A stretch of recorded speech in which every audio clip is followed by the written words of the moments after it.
Oh, there's got to be an explanation for all this. You want an explanation? God is pissed. That's it. Welcome to Wednesday. Well, dude, if you'll indulge me, I have one video. Believe it, I know it's usually you that brings all the videos. I have one video. I showed it to you during the week, but I think this bears repeating. It's God, please, yes. It's about 1 minute long, but it says everything we need to get off and running on the show, I think. All right. So let me pull this this fine person up, maybe. Or maybe not. It doesn't. Oh, come on now. After the big build-up, now it won't let me. Hold on. Come on. Piece of shit. Come on now. I'll have to put it over here. Hold on. Paste and go. All right. Now we can do it. Share the screen. Here it is.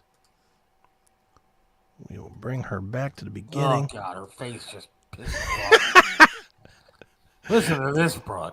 This lady will make you guys all wonder why we have to breathe the same air as this. If she is a lady, I don't know what pronoun she goes by. They, them, probably. Them. But, yeah, here you go. This is a good start right here. Is this a serious question? You're asking me if I truly think that the country is in a better place now than it was when Trump was president. Fuck yes, I do. Of course I fucking do. And of course Biden has spent much of his time cleaning up the shit that your fat fuck president, Nimrod stupid criminal, did to damage this fucking country for so many fucking years. And we're still cleaning up. Not only are we cleaning up governmentally and policy-wise, but we're cleaning up the shit on the streets because you racist fucks keep fucking everything, shooting everybody, and basically being prejudiced against anybody who doesn't look like your white fucking skin and blue eyes. So do I think this country is in a better place than it was when Trump was president? Fucking A, yes, I do. You cannot change my mind. Don't even try, because the facts are there. Do some research, factual research, not opinion now, facts. Okay, and good night. We will talk to you again next Monday. That lives amongst us. And you know what the sad part is that what's going on right now in our country, that's the perfect video to play, because she called everybody that is a Trump supporter racist and horrible. Mm-hmm. Yet there are fucking protests going on in every college campus right now hating Jews. Yeah. It hasn't been this bad since World War II and the Nazis roamed the town. That's right. Those kind of people accused Trump of being a Nazi. Mm-hmm. Jim from Euclid accused me of being a Nazi.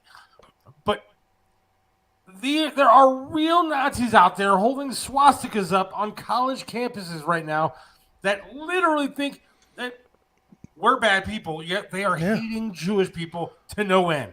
Yeah, they had Christmas last week. You know, it was their Christmas when the invasion started. I mean, it's sad. And we get people like, every point that she made is stuff that's Biden stuff. You know, the bad economy, the shitting in the street is Gavin Newsom. Right, and the violence and the crime, people getting shot, it's all Biden. That was not happening 4 years ago. There's no mess being cleaned up. There's mess being unleashed. The mess is being unleashed. There's nothing being cleaned up. But yeah, what was my text that I sent you? I said, I can't believe this breathes the same air as us. And it does. She does. It does. They, them, whatever it is. Whatever. She does. Yeah. Oh, this is the world we live in, my friend. Oof. I have a bad feeling about today. Why? Because I just have a feeling like within about 35 seconds, my internet's going to go out, and I'm going to be rebooting this computer, and it's just going to be one of those days. Is your TV off? Yeah. All right. Well, so far you sound good. Nope, it'll die. I am the Tony Masaccio of podcast people. She's not delusional. That's the problem. She's an idiot. Yeah, she's dumb. She's not delusional. Delusional implies mental illness. That's not mental illness. That's choice. That's choice to be stupid. I mean, I've been watching a lot of this news stuff that's been going on. I mean, I hate to say that I'm fascinated when war breaks out, but it is. I don't want to use the words must-see TV, but it's something to pay attention to. Sure. I mean, this is something that could seriously affect our country and the people in it. This hate is going to spread, and it is spreading. But it's to the point now where I don't want to. It was bad before, but now I really don't want my kid to go to college. I mean, unless there's an online school that she could take, one of those online, I don't know, what are they? University of Phoenix. Right. Yeah. Go to one of those and learn stuff. And I don't get it. Not learn the wrong stuff. Just learn, how to do accounting or whatever she's going to do. Yeah, I'm with you, man. I would not send my kids to college today. Hell no. I mean, I had all these videos. I didn't get home time to put videos up today. Mm-hmm. But there was a college professor, I think at Cornell, who was out on the streets and he was talking to these kids, and that's what they are, they're kids, and saying that he felt exhilarated when that happened on that Saturday. Good. When the Jews were killed and massacred, raped, beheaded, that he felt exhilarated. Yeah, what a great feeling. And that guy is teaching our kids. Mm-hmm. Yeah. Cornell's supposed to be a good school. Well, it is if you toe the line.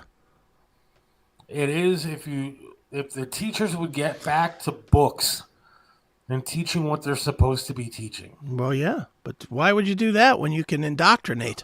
Why is it that every right-wing Republican, like whether it's a Charlie Kirk or whoever, goes onto these campuses, Ben Shapiro, whatever, they want to go on these campuses and talk and give speeches to the conservative Republican kids that are at some of these colleges. They're shouted down. They're told that they're hate mongers and that they need to get out of the college to the point where they cancel their events. But yet you have marches and protests all over this country where people are blatantly hating Jewish people. Why? Because they are Jewish. Mm-hmm. For no other reason other than they are Jewish. Dude, it kind of goes to prove that anybody that thought that with Obama racism went away or was going away or was getting better, it just went underground. That's really what it did. It went underground. And now we have a once in a generation moment for it to come back up. And it's back up in force. And it's just proving that, I say this all the time, man. I'd rather have, when we talk about censorship and they talk, there's always the talk about, well, you can say this, but you can't say that. And God forbid you mention the jab on YouTube or whatever. I'd rather know what people think, even if I think they're nuts. Because at least, it's that whole thing. What is more scary? The enemy you know or the enemy you don't? And I always go back to 9/11. The scariest part about 9/11 was not necessarily that they knocked the buildings down. It was that they were living here for a year and a half planning this and no one knew it. Right. That's the scariest part. What would happen to you and I, though, if you and I went out on the street tonight, shaved our heads, and walked out into the middle of the street or public square and started saying, exterminate the Jews, I hate Jews, and held up swastika signs? Well, tonight we might get or given a medal. Sadly, we might be embraced. We might be given a megaphone and a place to stand on top of the people. And all right, if you and I walked out into public square, the same thing, and we started yelling about black people. Black people. Yeah, then we'd be killed. Exterminate all black people. Then we'd be killed. We'd be arrested or killed or both. Right, but there are protests all over the country where that is okay. Some in our own government believe that that's okay. Mm-hmm. Yeah, Talib and the whole squad, they're all about it. They believe that it's okay to exterminate a race of people. Yeah, they're all about it. Now, I don't know, if you follow the history of the region and everything else. I certainly know a lot more now than I did 2 weeks ago. Sure. But, you can make up your own mind and do the research and find out what happened over there. And I don't want to get into all that stuff, but what's going on, regardless of what happened, is you had babies massacred. You had women raped, people held hostage, including Americans. Mm-hmm. And well, the tragedy now is that in other wars, and no war is good. Let me be clear on saying that before I say what I'm about to say. No war is good. No war is warranted. No war is better for anything except rich people getting more rich. But that being said, in the old days, the old wars, World War I, World War II, Korean War, etc., it was military people fighting military people. Now that concept is gone. At least if it was military fighting military, it was a group of people that knew what they were getting into. Yeah. You know, they were, as a former military person, I put my hand up and said, hey, if the president tells me to get out there and get my head blown off, then that's what I'm going to do. You know, that's part of what you accept if you're in the military. Being a 2-year-old kid no 2-year-old kid is accepting that. Being a pawn in this. No wife or mother of a 2-year-old kid is accepting that. And Hamas is not playing the same game. Yeah. I mean, they use the civilians and people as shields in this war. They take people hostage. They put their rockets, their guns, their munitions and stuff in hospitals and schools so that they aren't targets of the military. And what we talked about a lot on Bob Francis show for a while now is what is the proportionate response? Because I keep hearing that same word on all these different channels. We played a clip the other day that I found of a media person asking, what is the proportionate response here? There is no proportionate response now. No. Sorry. You fucked up. Yeah, you have to go and just, get rid of them. You got to accept the casualties of war, which sucks. It sucks for all the innocent people that are going to die in this. But you just kind of have to accept that at this point. That's part I understand that the U.S. and our allies, for the most part, play by a rule book, but that's not fair. That's not fair to play by a rule book and ask people like you, Chris, to go over to Iraq or Afghanistan or whatever and not shoot when you should be shooting. Yeah, I mean, dude, the training, and I can tell you this up front, the training for this, the training for, inner city combat, where they train, and you've seen video of this. They always show video of them, doing like infiltrations into buildings and the split-second timing that they have to make between shooting somebody and letting them go as a civilian. I mean, it's split-second timing, and there's no way is it ever going to be 100%. It's just not. No. You can't do it. I'll tell you what's been scaring me. I mean, this thing's been going on, 10, 11 days, something like that? It's the 7th. Since the 7th, and today's the 18th. So 11 days. Have you heard one time, somebody saying about Geneva Convention? I think I heard one person bring it up. Once. Yeah.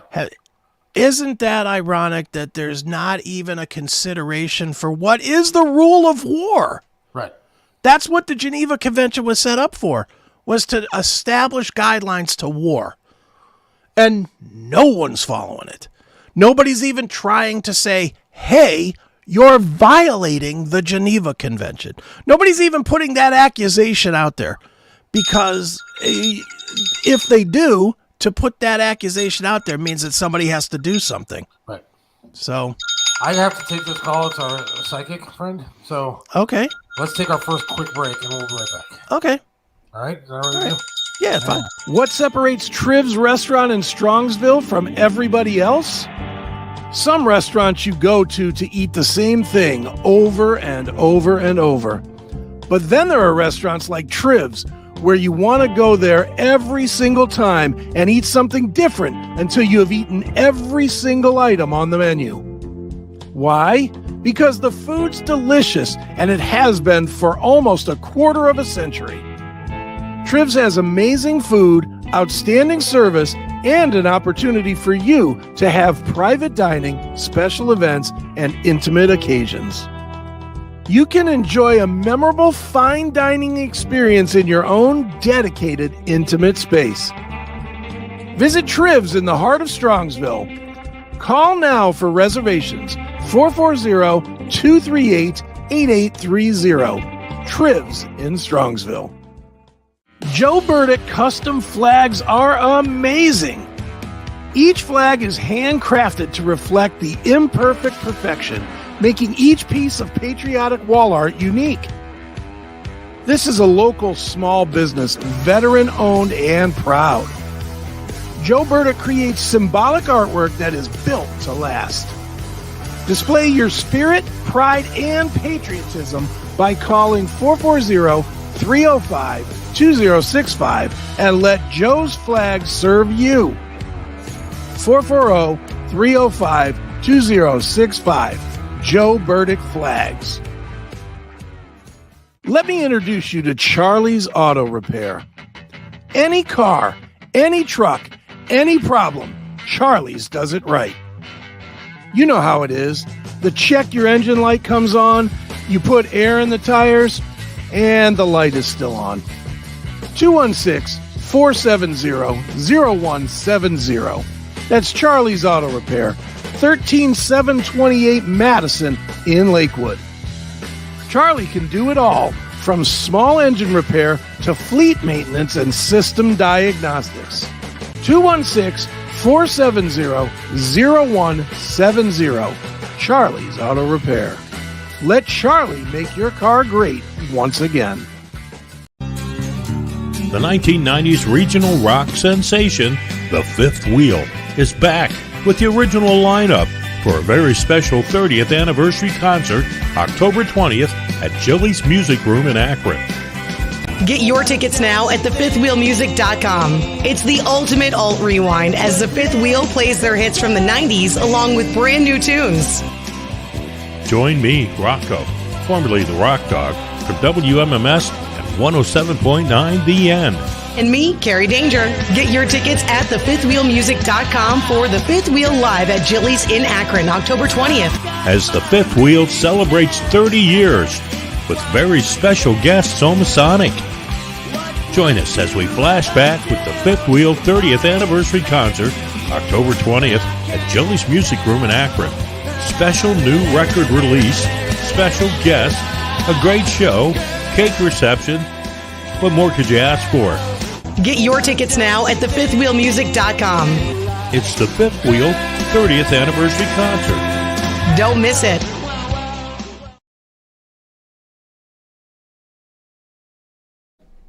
Here on the Seth Williams Show with Chris Aiken. Yes, sir. I'm not psychic, so I don't know. My prediction? Know where she is. Not happening. I did send her the link, so Okay. we'll see what happens. We'll see if she comes on. Yeah, that was actually a guest for this TV show that Bob France is doing. Okay. Supposed to interview our guy Dave Landau today, but I Right. guess it's going to be next week. Okay. So yeah, that was you don't understand the amount of work that I'm doing now. I've never had to do my entire life. Well, you're a producer now. I am producer extraordinaire. Well, True Blue Network. you're a full-time producer. Yes. Well, Now you got to not get that. technically. Now you got to get that Gary Delabate money. Now I got to get some kind of money. No, I am getting money. I'm getting paid for this, so that's good.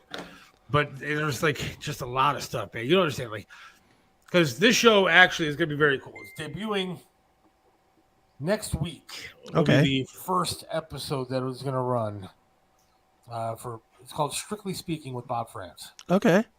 and we film it downtown, right above Playhouse Square. It's really cool studios. I just posted actually some pictures today on Facebook, so I can talk about this. I just posted pictures today on Facebook. The studios are still kind of being built. They're going to be like it's going to be there for a little while, like permanent kind of studios. And it's very cool. It's very cool. But so getting all these guests and getting everybody booked is just finally you're full time with benefits. No, I didn't say that. It's just a full time. It's just full-time hours. She says she's not getting in. Sonya, I'm going to tell her to send me your phone number. She's not getting into what? Here? I sent her the link through Facebook Messenger. Okay. And it's not going. She just can't get in for some reason. Mm-hmm. Oh, God. We're on the fucking air! I don't even know who this one is. I don't know. I'll go back to that person. But it's nonstop, man. My phone has been ringing nonstop because literally, if we're doing the show all the time, Right. there's going to be 2, 3, 4 guests a week that need to be done for filming. Sure. And so it's like one right after the other. Mm-hmm. Oh, I get it. You know the scene. I get it from doing my Chris Aiken Presents Oh, stuff. that was Sonya. She was trying to call me. What? You're on the air. I know. So now I will send her. I can't send her a link. Why not? Because I don't have the link on my phone. Here, I'll text it to you. You can text me the link. I'll text you the This link. is a nightmare. Welcome to the life of... There we go. Now, if you text me the link, then I can copy the link. I just I want to texted get in the you. Halloween spirit. I just texted you the That's why I link. asked her to come on. All right, so then I copy said link, And send to her. and then I don't know how to do that. I don't know. I'm confused. Wait, here we go. Now I can send that a message. Close. My battery's going to die on my phone, so I may not be able to send the link. There we go. Sent. Nice to see you work with Bob France. That was nice. I actually went downtown today, like I said, to do this stuff for the studios. And we were waiting a little bit, so we had lunch downtown at Arby's. Where's Arby's at downtown? There's an Arby's right by Cleveland State and everything. Okay. And I'm telling you, my fear now when I go downtown is that there's just going to be a gang of thugs that are going to just topple me over with my leg and then beat me with it. And take my wallet. And, like, today was payday. So, like, it would actually have something to take. Yeah, well. That I'd have been fucked. You need to start carrying, dude. Device not connected. What does that mean? It means that she's connected, but her device is not giving her any sound. You got to enable the sound and the video. If nothing else, this will be entertaining until we get Tony Massacio on. And then we'll have his Then we'll have this technical internet difficulties. problem. Oh, it's a technical nightmare today. There she is. There she is. And that's right. Hello. Hi. How are you? I'm well, thank you. Psychic Sonya joining us as we get in the holiday spirit, Halloween spirit, I should say. Yeah. All right, so first, did you see this Israeli war thing coming or what? Oh. Well, I've been talking for years that I thought Syria was going to be the problem, but it still could be a problem. Well, there's, I think, all kind of problems that are headed our way. I don't think it's just going to be Iran and Iraq. I think we got to watch Syria. I don't know. I mean, we're going to go in and stomp them, and then we're back at it again. Then we're going to have all these people all sent there again. You know, No, we don't need that. I hear you. So, what have you been up to? I haven't talked to you in a while. How's everything going for you? Well, my business is dead. Hopefully, trying not to stay in camera. in a bad way, or Yeah, I'll tell you what, COVID did kill a lot for me. really? Yeah. And I'm having trouble with the server since COVID. I can't get a hold of anybody, can't update my website. I sound like I'm whining, but I've been focusing more on readings and ghost investigations rather than try and do the ghost walks or the bus tours or any of that. I'm over it. Really? Yeah, can you believe I'm saying? I mean, I would go for a ghost walk with you, or if somebody asked me, but I'm not advertising. I'm not pushing it. Huh. Oh, Yeah. I know somebody that can help you with websites and stuff. Yeah, that would be great. I just can't get them on the phone. I can't update my website. That's Chris's expertise. That's what I do. So Oh man, I need you.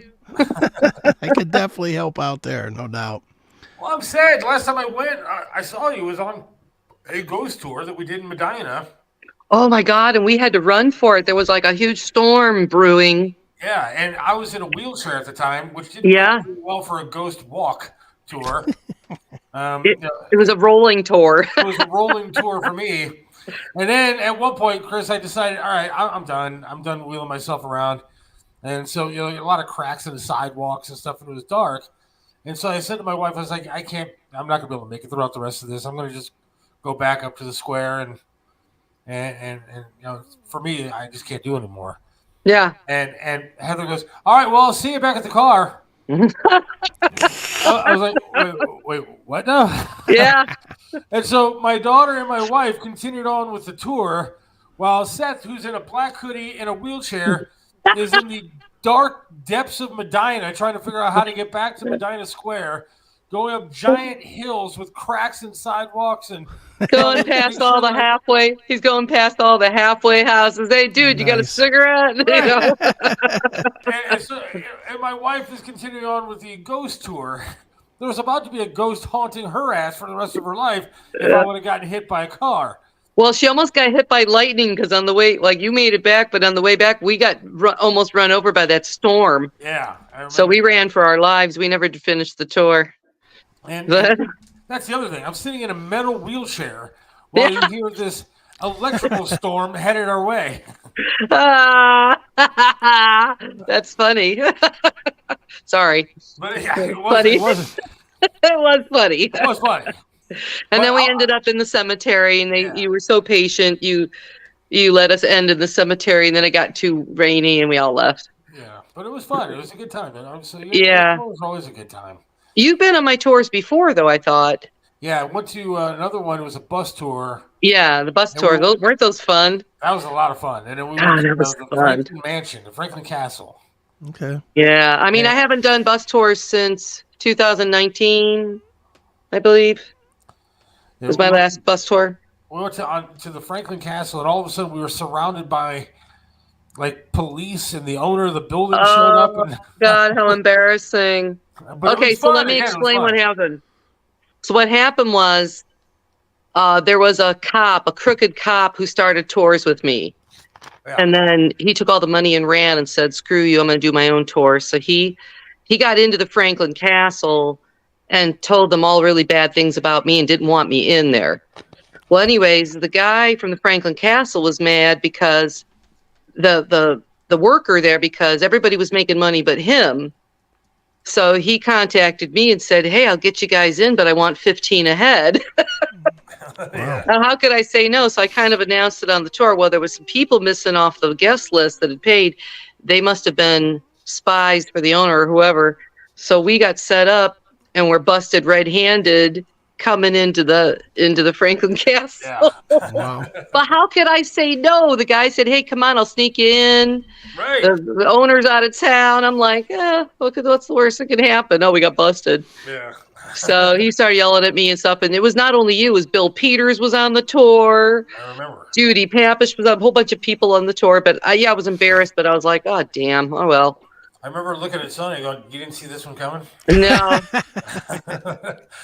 No. But, it's the only time. But you know what? As a ghost person, you sometimes do try to sneak into places. Let's be honest. Of course. Sure. It's not always. I mean, I do have contracts for places like Playhouse Square. I got to have a legitimate contract and have my little bodyguards with me and have insurance and other places that you go into. You do sign contracts. Everybody signs a waiver before we walk in, which is appropriate, so nobody can sue anybody. But then there's other times where I just figure like easier to ask for forgiveness than it is for permission.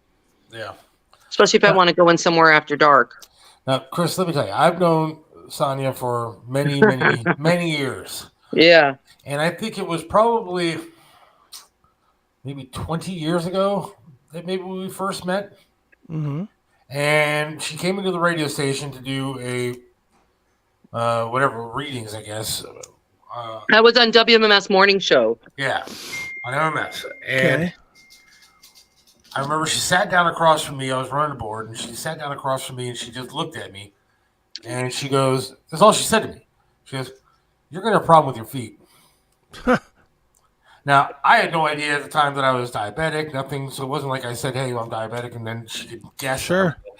You know, I was just sitting there running the board, and that's one of the first things that she said to me was, "You're going to have a problem with your feet." And sure as shit, now I'm missing one. Yeah, really. And so she knew exactly what she was talking about. Ever since then, I've been a believer. Well, not since then, but I've always been a believer of Sonya. Well, I also will tell you that the day of your surgery, you called me that morning and left me a message on my voicemail saying you're kind of out of groggy and you say, "Hey, Seth, you're real out of it. Oh, Seth, you must have been drugged. I probably wanted to call me."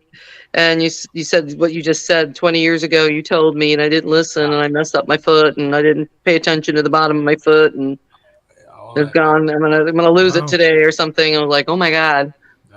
But yeah, I'm notorious for telling people things and then they don't listen. Well, I did. The last time I was on your show, there was a few predictions that came through. I said there was going to be 3 tornadoes in Ohio, and there was. They came ripping through Toledo and Vermilion and Lorain County here. There was a whole bunch of them, and 3 of them hit. In fact, I know a lady whose house was caved in from it. Wow. But that came true. And then the floods down south, that came true. And then I can't remember what else. I didn't write it down, but on your show last time. Yeah, I remember. Yeah. You were going to ask a question, Chris? Well, I'm always curious, how hard is it to convince people of being psychic when there's so much, media that kind of dispels it? There's every TV show that you ever watch, it's like, oh, these crazy psychics and whatever. Every TV show does it. How much blowback do you get from people that only believe what they've seen on TV? That's a good question. I think I really don't have to prove it to anybody. I mean, I'm one of those psychics that work with the police department, and they won't admit it. I've worked with Homeland Security and went and helped look for a body in Chicago. They don't talk about that. They do use psychics, but it's a hush-hush thing. A lot of people use psychics. I have more Jewish people and Catholic people using me than all my other customers, really. It's like a hush-hush thing. So I just go about worrying about what I can do right, not worried about what people think about me. I'm not real sensitive. Sure. Are there places that you could go that are just, and now I'm kind of transitioning a little bit to more of the ghost hunting thing, but are there places that you go where there's just so much activity going on that it's almost, uncanny? Like I'm going to guess, and you tell me I'm right or wrong, or you don't know, but I'm going to guess a place like the Reformatory, the Ohio Reformatory. I would imagine there's a zillion ghosts stuck in that place, from a million different things that went on in that place. Are there places like that are absolutely overwhelming to someone like you when you step into them? That's a good example. Mansfield Prison in Ohio isn't a good example of not just residual energy, but actual live energy, spirits that are walking around. I believe if you died in prison, you stay in prison. If you choose not to go to the light or choose not to cross over after your death, you're stuck there. So that's why you go into a prison. There's so many that are stuck, as you said, stuck there, if you will. Right. Sure. I think you have a choice. You're either going to leave and go cross into that light and see the ancestors. There's your grandmother. There's your grandfather. Oh, and poof, off you go. Or if you refuse and you're stuck here as a ghost, and you hope you know someone like me to help you out, or you come across someone like me. I'm not the only one born in the past 60 years. I'm 60 years old. There's been more psychics born in the past 50, 60 years than ever before in history, I believe. Sure. But, so I would tell you Mansfield Prison would be one. If you're fishing for another place, I think if I look back at my most intense experiences, that would be Waverly Hills in Kentucky. Yeah. I saw something demonic, and I literally peed myself.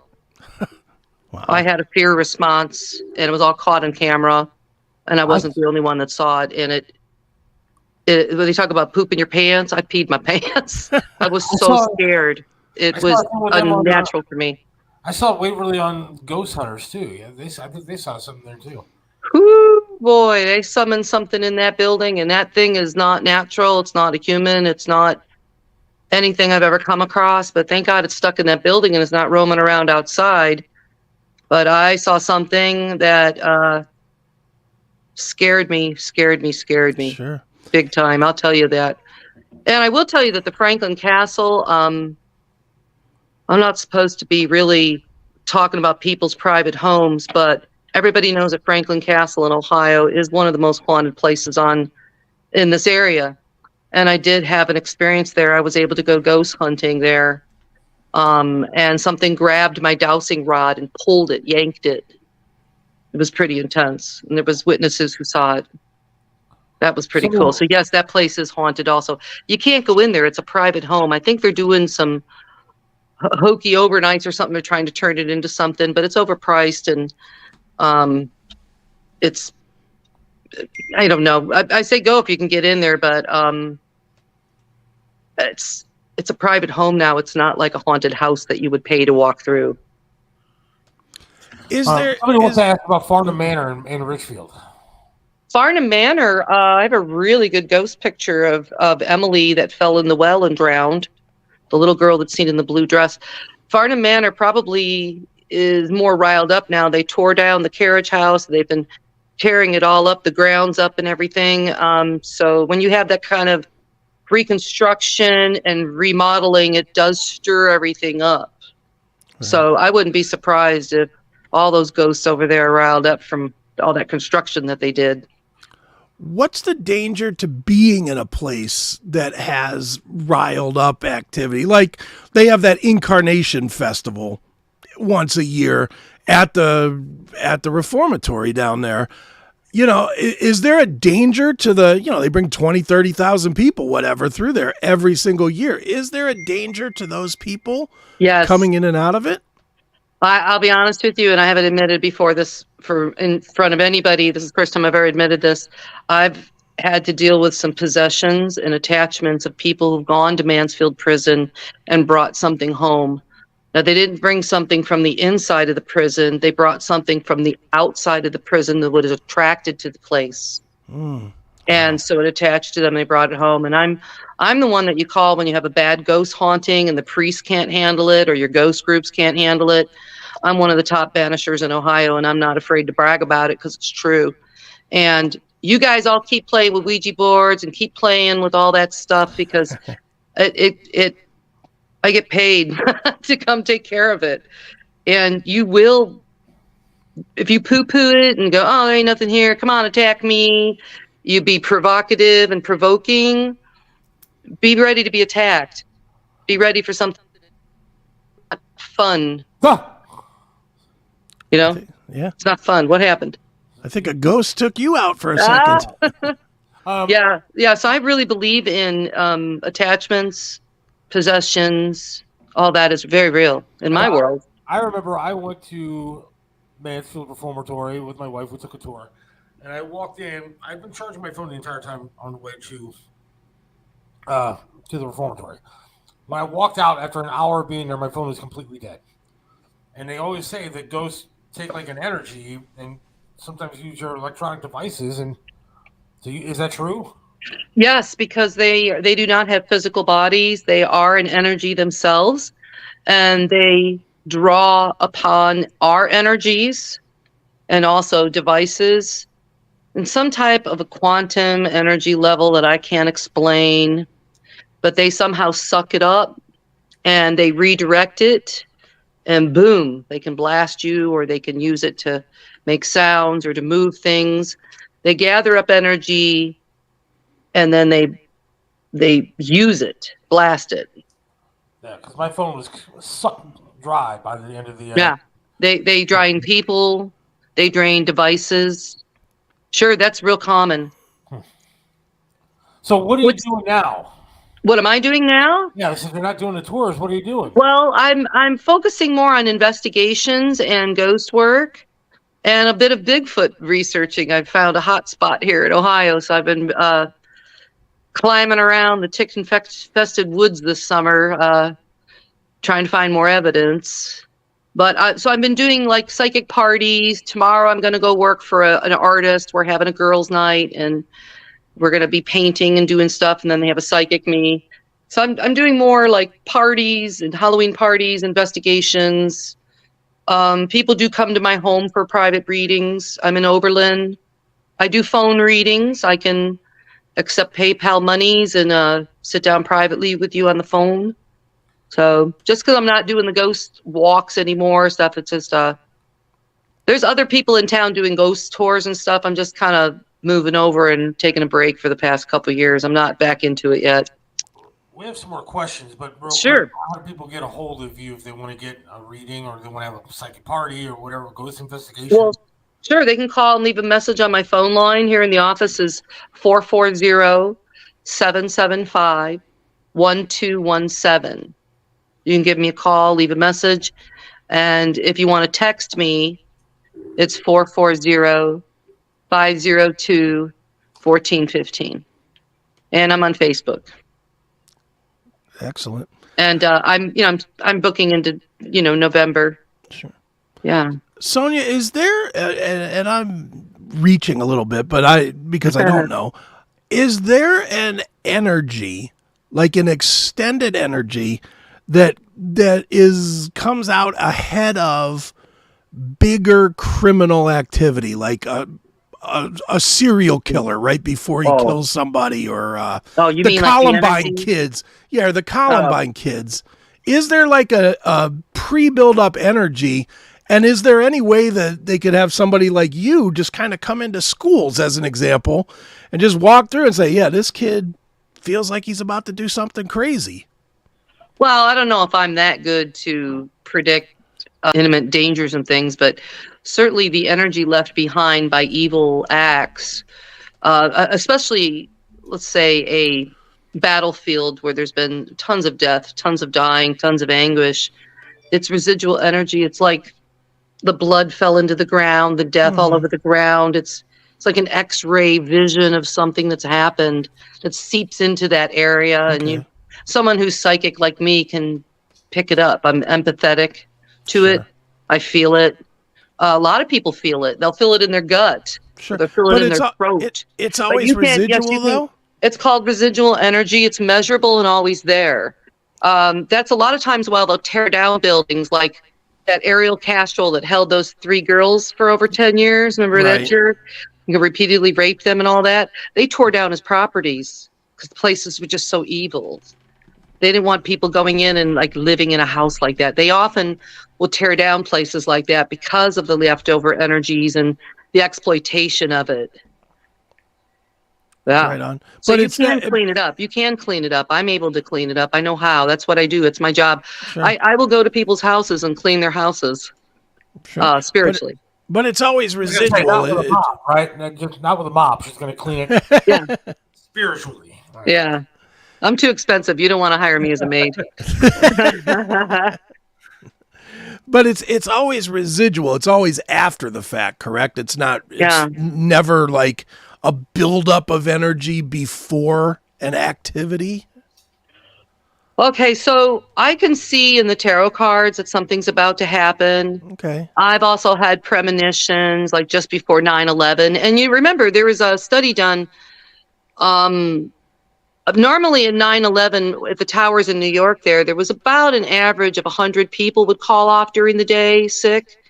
and they did an accounting of everybody who was supposed to be in the building, and they came across accountingable of 1,000 people who called off that morning.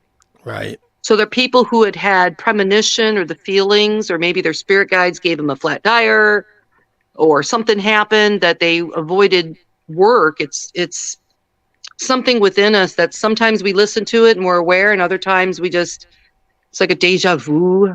Mm-hmm. But I think we can sense it. Other people say, now listen, I got a twin sister, okay? She was born like bald, brown-eyed. I was born jet black hair, blue eyes. I was born she was born with dollies, and I was born riding motorcycles and horses and wild men. We couldn't be any more different. She said she doesn't see any ghosts, doesn't experience anything.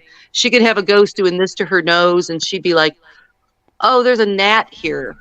She's so blissfully unaware. And I am full-blown open psychic. I didn't go to psychic school. I'm full-blown. I can communicate with the dead that are here. Yeah. So some people are tuned into it and some people are not. Right. Just depends on your level. My twin, why doesn't my twin have it? I don't know. How about pets? Pets come back around? Or do you have like ghost pets? Yes. I've seen my ghost Siamese cat. I've seen him. Yes. Wow. And believe it or not, he was on a bridge, and I had another Siamese cat that looked just like him. So I had 2 Siamese cats, and the one died. And I saw him over there on the bridge, and then all of a sudden I felt something around my feet, and I looked down. It was the other live cat, and then he was staring over at the bridge, and we both looked over, and that dead Siamese cat just disappeared. Wow. So I know I've seen dead animals for sure. How do you know it was your pet versus just some other dead cat? Because at the time that he died, had just died. I just buried him over there. Okay. So I had 2 Siamese cats that looked very much the same. I lived in a farm. Okay. With my fenced-in yard, my dogs were not going to let some stray cat in. There was a cat at my side, and we both saw the ghost cat over on the bridge, and then it disappeared. I know what I saw. Now I've had a dead cat. I've had a couple of experiences with ghosts myself. Like I remember at Tower City, where you were at when we met. I remember looking down the hallway once, and I saw a woman, and she was in like, I hate to use the word period clothing because it just sounds awful, but she had like that older clothing, and then I remember going into a studio, and a buddy of mine. You remember Steve Hayner? Yes, I do remember Steve. Yeah, he came to my house. Yeah, he's unfortunately passed, but but he was sitting in a chair one day and he wasn't feeling well, and I was like, "You okay?" And he stood up, and all of a sudden the chair that he was sitting on just started spinning around fast. It wasn't, and he just stood up out of the chair and was standing there, and we were talking, and once he got out of the chair he felt better, and that chair just started spinning around. Wow. It was crazy. I thought I was going nuts, and that was after my drug days, so I wasn't like high or anything. Yeah, like that. Yeah, right. And so, but I've had experiences, so I definitely beve in that kind of stuff. I absolutely believe. Were you there when my very first time I came in? Mulrooney was making fun about preachers. He was going on about preachers, and the studio door opened, and a black ghost, and the ghost walked in and started scolding him, and you could hear me going, "Oh my God, John, stop! Mulrooney, stop!" The ghost, the door. Now when we're live on air, there's big signs there. You're not supposed to go into the studios when that red light's on. And something just walked right in and came right up to Mulrooney and started scolding. Very first time I was on WMS, and you were throwing pencils at me.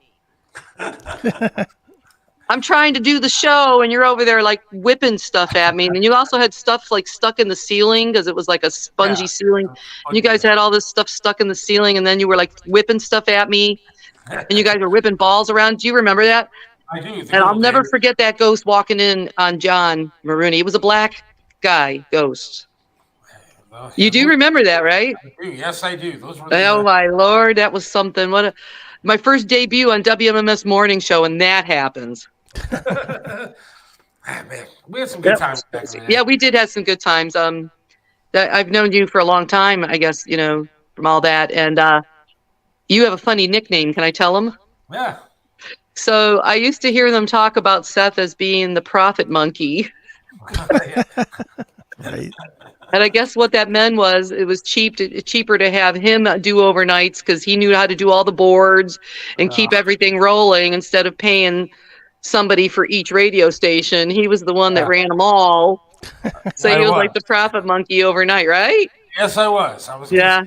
The name of the system was Profit back at the time. And so they had... I just couldn't believe how they all smoked pot up there. Like I came in, it was like, they were all smoking pot. I like pulling it and Wolf pulls me over and he's like, always wore this coffee stained shirt that he pretended he just stained that morning. He always has coffee stained shirt.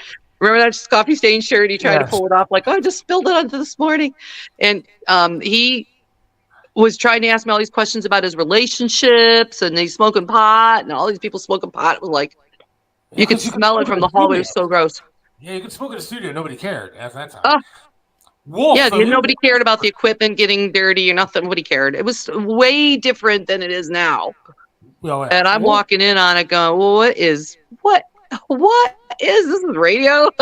It was fun back then. Wolf was a crazy person, though. Wolf had me actually watch his house in Medina when he went on vacation. And so I was nervous. But it was the first time I'd ever seen a TV. It was a smart TV before smart TVs back then. Years ago. And it had a remote control that was the size of my laptop that he could dial stuff up on. And he diapered his dog because the dog would just have accidents all over the place. And he had this white, nice carpet and it had a grand piano. And I remember I couldn't get the diaper on the dog. And I was freaking out. I'm trying to get the dog. And the dog took a giant piss right next to the grand piano. I was like, oh my God, I'm going to get fired. Oh my God! I had to clean. I cleaned the shit out of that carpet, literally. He came to my house once, him and his wife, and I made homemade stew, and he went on and on and on about the stew. Then he took all the leftovers home, which is a compliment.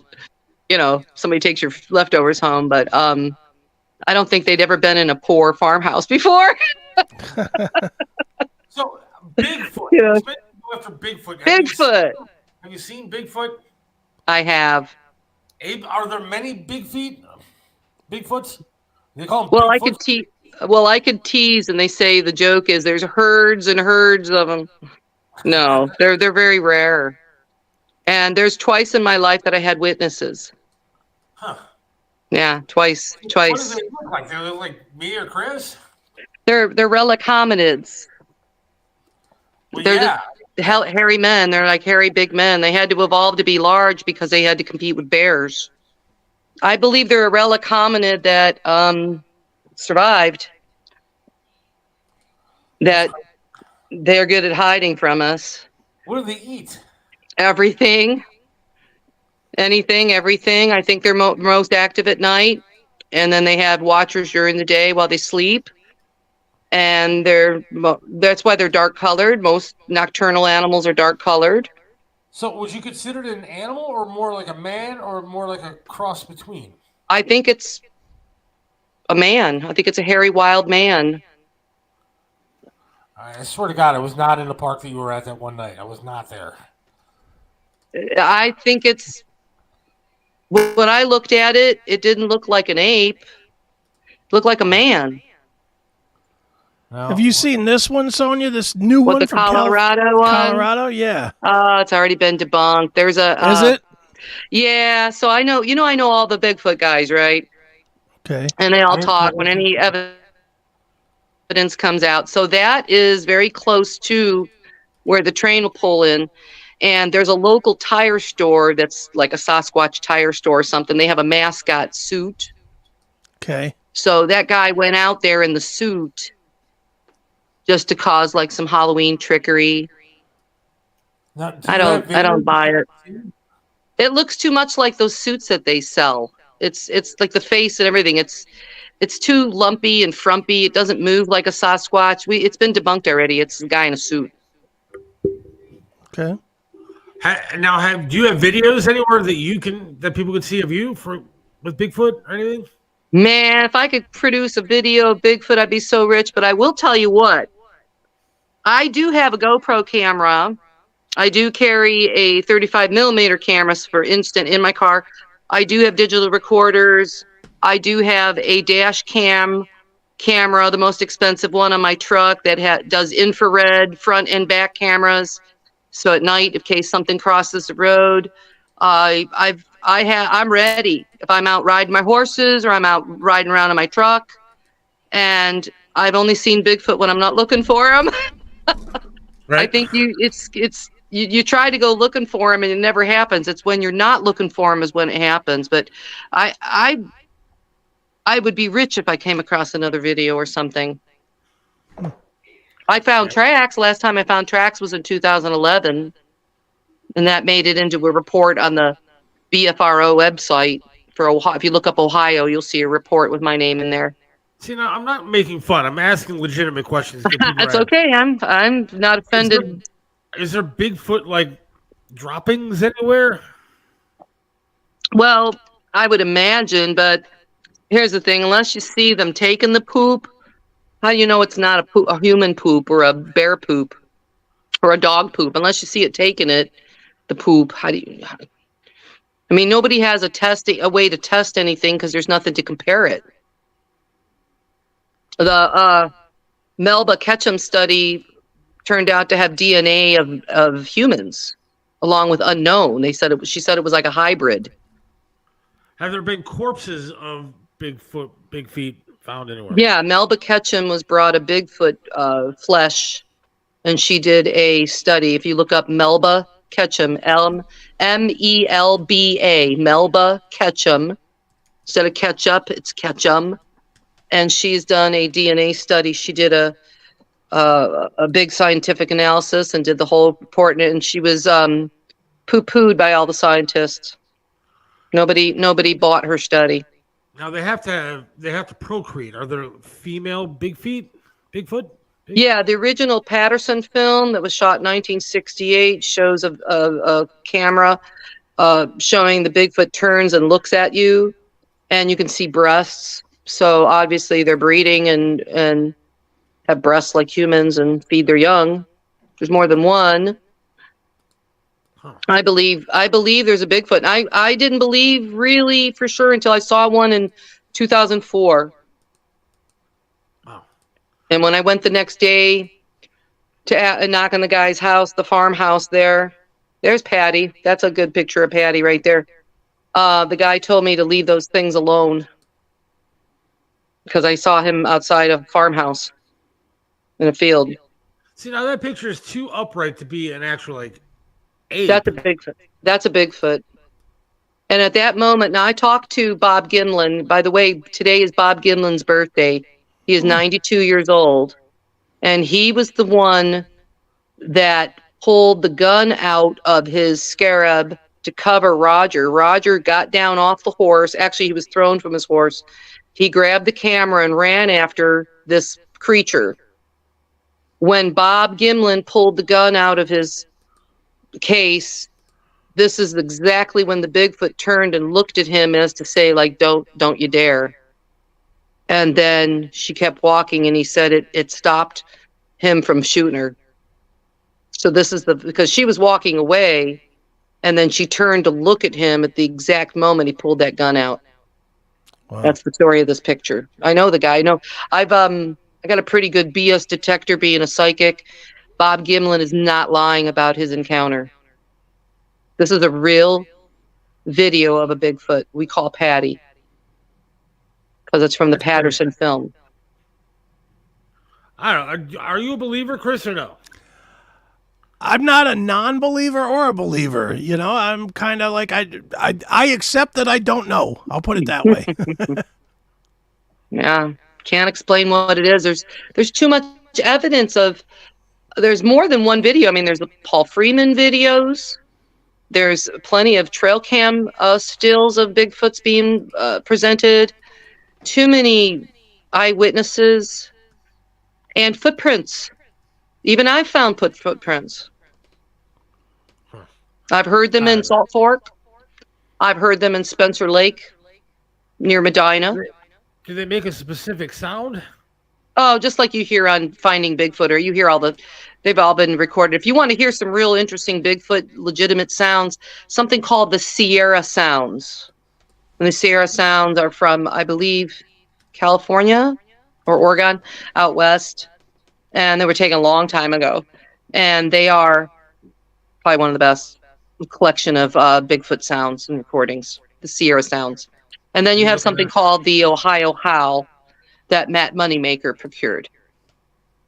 And that was in Columbiana County over like south of Youngstown area. Oh, here we go. Oh, you're looking up the Sierra Sounds? Yeah, here's the sounds. Oh, yeah, go for it.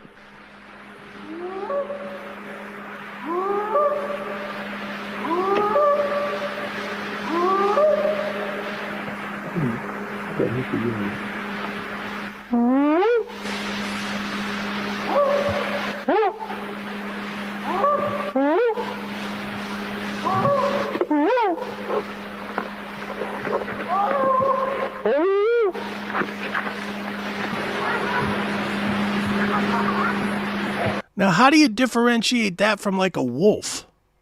Well, they were like you're communicating.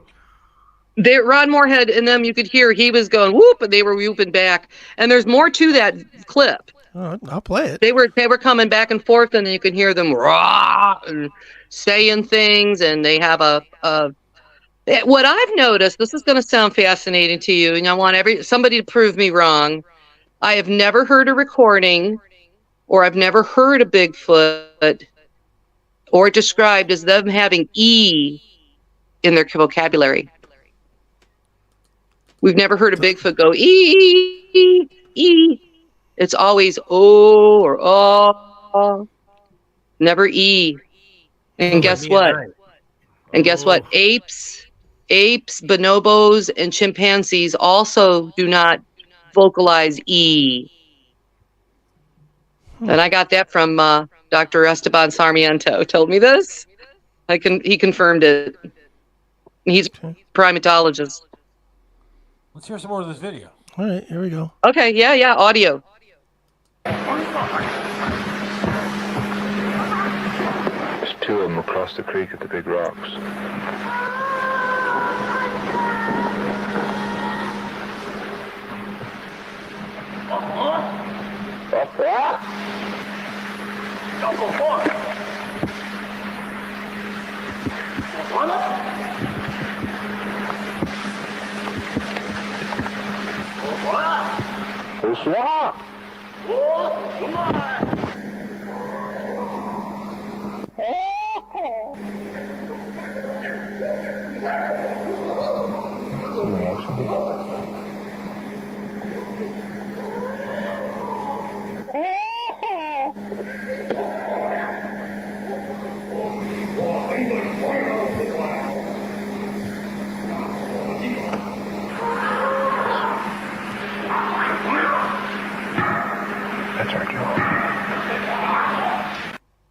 All right, I'd be running. I know. Out there in the dark in the woods and something like that's happening. I'm out there. I'm done for. They were specifically out there to investigate known Bigfoots in that area, and the Bigfoots were interacting with them. Wow. Yes, and if you notice, if you go back over all the audios again, you'll never hear the vowel E. I don't know. I think it's. It's hard to it's hard to prove, but linguists have listened to that tape. They say it's almost like an American Indian language. Yeah, they talk. I will tell you that I did have an experience this summer when I was with Dina Palazzini and Daniel Arnold, and we had an encounter in the middle of the night, and the Bigfoot specifically said Yahoo. Huh. Wow. How's Daniel doing? Daniel's a good, but me and Daniel are still trying to work on this book. We're still having a hard time pulling it all together. Daniel's doing good. He's still into conspiracy theories, and he loves to talk about UFOs, and he's doing martial arts. He's teaching people self-defense and all that good stuff. And I taught him how to be a psychic, so he does psychic readings now. Awesome. Very cool. Well, tell everybody once again how they can get a hold of you for psychic readings. Yeah, or if you want to go out Bigfooting with me, I'll take you out. Show you guys around. I'll switching gears. I'm not so much into the ghost stuff, like the ghost tours anymore, but I will do psychic investigations and psychic readings. My phone number is 440-775-1217. And my cell, which you can text, is 440-502-1415. All right, I did post that on the thread here, so people can get. Yeah, and guys, I love to talk about Bigfoot, and I love to talk about UFOs and ghosts and all this stuff, and it's fun. And I'll give Chris your number. You can talk about the website. Yeah, absolutely. Okay, great. Thanks for coming on, Psychic Hey, Sonya. I always love talking to you. Nice meeting you. Yeah, nice to meet you too. Happy Halloween, you guys. You too. We'll talk soon. All right, bye. Bye. See, I don't know, man. I don't know if you're. I'm fascinated by that stuff, and I believe in this stuff. Yeah, you know what, man? It's the weirdest thing. It's like I'm not a but like Flat Earth. I came in just straight saying you guys are all nuts, but this I can kind of see, just because like when they go, the deeper they go underwater and stuff, when they don't get crushed like tin cans, you know, they always find new species of like fish. Yeah. And which makes me think we have not. If there's species of fish that we haven't discovered, I'm believing that there's species of land animals that we have not discovered as well. Now, the whole thing with the Bigfoot that is weird to me is that they're so big that you'd think that they'd be easily discovered. You would think. But they're not, for whatever reason. So, who knows? I mean, dude, who knows? I mean, these are problems we're all probably going to take to our grave and never know the answer to. Yeah, we're too worried about Israel and everything else. That's right. My wife is calling me. Does she not She's know you're on? downstairs. She's downstairs. She knows that I'm here, and she's calling me. Yes, dear. Yeah. It's got a house I live in. Tony is going to be calling in here in just a minute. Tony Masaccio. Okay. He's going to be at Slyman's. Okay, cool. Independence. Let's take a quick break. I'm going to be going to this thing on Saturday, this Fifth Wheel anniversary show. Very good. I have to work, and then I'm going to go down there, and I'm looking forward to that. Cool. That'll be fun. You know where I went over the weekend? Yeah. Before we take a break? I went and saw Billy Morris. Oh, the Sunset Strip? The Sunset Strip. How was that? I'm sure it was good. It was great. It's a local in Strongsville, and he did a great job, and of course talked to me for literally 35 seconds and then went off and forgot about the fact that I was ever there. Yeah, and told you, hey, I'm going to come on the show, and I'm going to do, right? Oh, yeah, and then he said he was going to give me beer. That didn't happen. So, I mean, lots of promises made, none of them kept. Sounds like Billy. And then he did a new song. They have new, like, original material that they are putting out. Right. And the song is called Wasted. I've heard that. I've heard the demos of it, yeah. But my wife, who apparently didn't hear because it was kind of crowded. Right. And there was packed house, thought that the song was called Racist. And so she's hearing, all right, everybody raise your glasses. We're all going to get racist. And we're all like, ooh. Nice. I said, honey, it's wasted. Oh, all right. Nice. But yeah, it was a good time. That Strongsville, the local bar out there, is pretty fun. That was a good. Sure. Time. Good stuff. Billy, he was pretty good. He sounded decent. He's a talent, man. Well, let's not get his ego any bigger than it already is. It's impossible to get that ego any bigger. Yeah, he plays music and it's okay. So yeah. There you go. He does fine. He's good. All right. Take a quick break and we'll be back with Tony Masaccio. Cool. Hang on.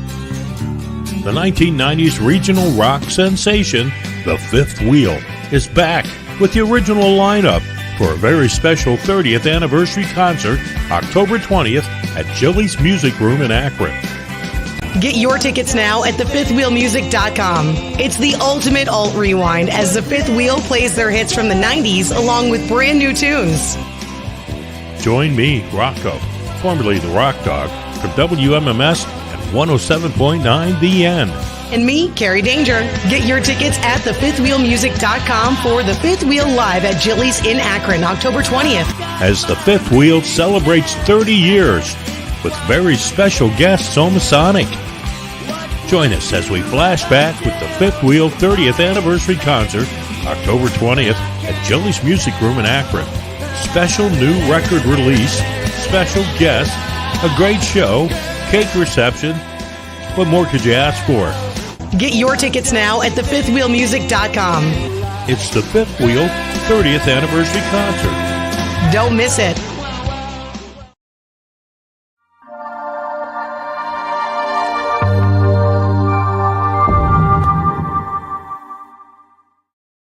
Hey everybody, it's Don Doc, and when I'm feeling nostalgic, I always go to Pinball PA. You gotta go check it out. It's a lot of fun.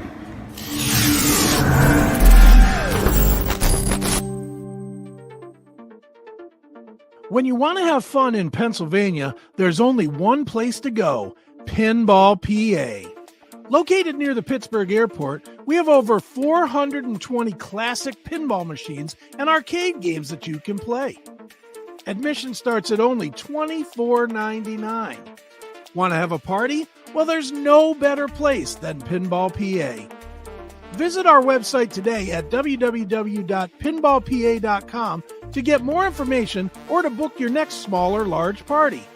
Pinball PA. It's where the action is.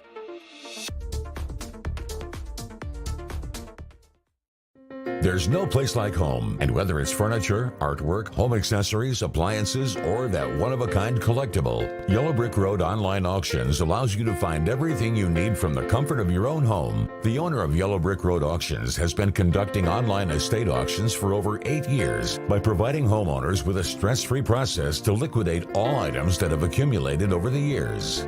I'm Melissa Mendici, owner of Yellow Brick Road Auctions. Log on today to find your heart's desire.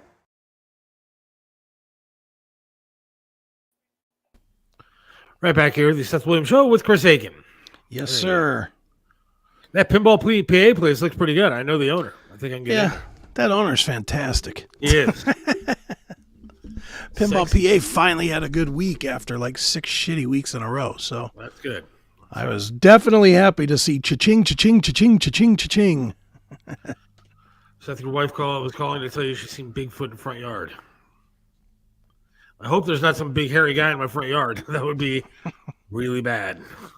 She only saw one footprint in the front yard. Yeah. A great distraction from the BS. Yep. That's right.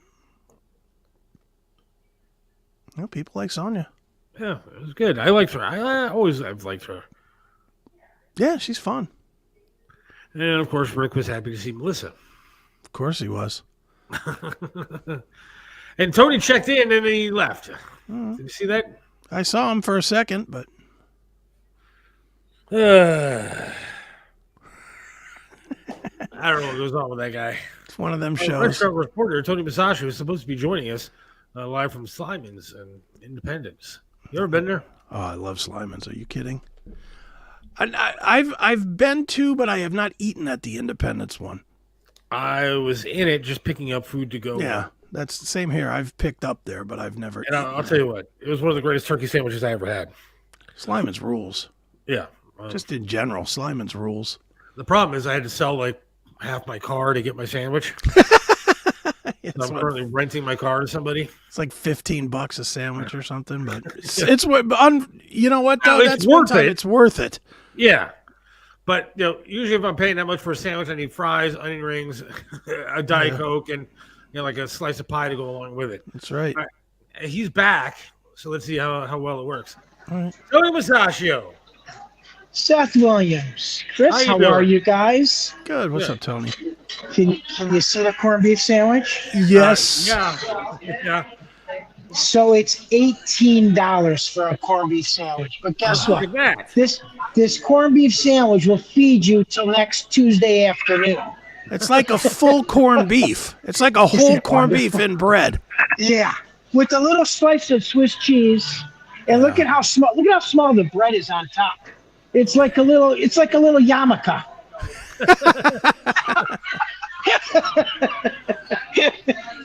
Guys, how are you? What's going on, Tony? How you feeling, first of all? I'm feeling wonderful. Thank you very much. So as you know, to our listening audience and viewers, I got back from Hawaii, and of course I had COVID for 4 days. So it was my anniversary. I gave my wife COVID for 34th anniversary. Aww. So some people give like silver, opal, gold. I gave her COVID. It was very nice. So, no, I'm feeling well. So actually tomorrow I'm going golfing with the boys. You remember Jim Carson from K-Guard, who was the big advertiser? Yes. On the Trimisano Show. So every year he takes us, he's a high school friend, and every year he takes us on a golf trip. We've been going to Vegas for like the past 10 years. Last year we went to New Orleans. Tomorrow morning we are going to Mississippi, which is the IP resort. I'm going to be right on the Gulf, and everything is paid for. It's nice to be Tony. Isn't it cool? I gotta be like Tony's apprentice or something like that because I need like big like this. Isn't this wonderful? I'm gonna be your understudy and just kind of figure out what the hell you do and how to do it, and I'm gonna do that for the rest of my life. You know what? And maybe you can, because I'm 62 years old. I got to start slowing down. So I have my frozen margarita business. Of course, I have my window cleaning business, gutter cleaning, commercial cleaning, which I got. You guys got to start giving me an ad, and then I'll just give you a little piece of the action. Yeah. Everything that comes in. Is that fair? Absolutely. That's the least I can do. That's the least I can do for the slice of Jew. Now, the problem I have with like being your understudy is I'm thinking about it, like with all the margaritas and then the food, I'm going to lose the other foot. So, that's right. And guess what? You're gonna have to go up a ladder with only 1 foot. This could be very tough on my workman's comp. Right. So, guys, again, I am here live at Sliman's, which is this one. I'm in Independence, which is on Rockstead Road and Route 21. They've been here for about 10 years. They were, I'm not sure which restaurant this was before, but it was a few restaurants actually in the corner here. At the end here was called, Seth, I don't remember this or not, but it was Celebrities in the 80s. Wow. And Dick Goddard was part of it, Big Chuck, Little John, Hanford Dixon, Robin Swoboda. They all had a stake in this place. And guess what? When you got like 100 owners, you don't make any money with one owner. Right, not making any money. Yeah. So the only one that scooted out making money was John Lanigan and our friend Little John. They ended up cashing in at the end, which is a great story. So we got to get them on the air one day and talk about it. It's really, and they were crazy busy. It was a great name, Celebrities, and you saw the local celebrities that won't walk into this place.